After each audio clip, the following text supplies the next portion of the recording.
Okay, this is a Kingfisher 400, but it also applies to the 500, and this is setting up the chemical dosing from new.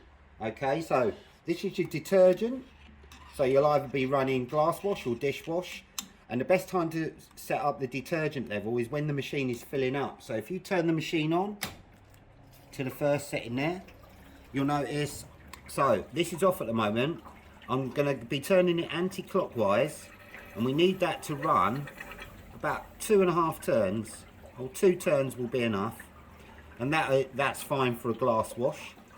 And then on if you're doing dish, then I'd have it running about 3 rotations.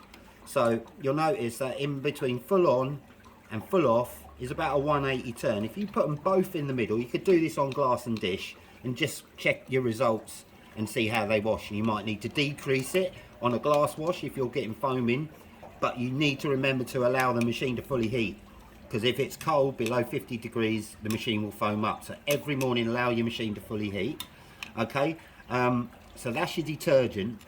When it's brand new, you could turn it to full on and wait for the chemical to come in through this pipe, go round and then into the wash tank through this pipe.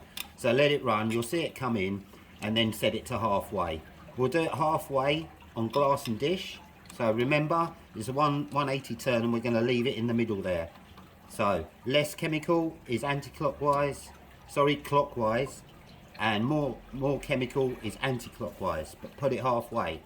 All right, this is the rinse aid dosing pump. It's a diaphragm pump. It works on water pressure. So as the water enters the machine, it opens a diaphragm, allowing the chemical into the boiler to help with shine and dry, but it will never dry, only up to 80% on a dishwash or glass wash. Okay, so again, you've got a minus and a plus. So you notice as it's filling, that is now stuck in. And what we need to do is prime it in and out. Okay, what we do is put it into a wash, and you notice that ping's now come out. So you can prime the rinse aid up into the machine. If it's from new, I'd do it about 8 times. And if you're noticing the rinse aid isn't going down, you'll need to pop the front panel off to get to this and prime it as it's washing, and that will take out any airlocks. So if your machine stopped taking rinse aid, you'll need to prime it, and from new you'll need to prime it. Again, you've got a minus and a plus, so that's more chemical and less chemical.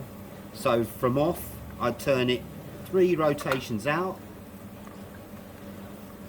Okay, and then we'll just leave it there, and again check your results. This helps with, and it's an anti-foaming agent, comes in at the end of the wash.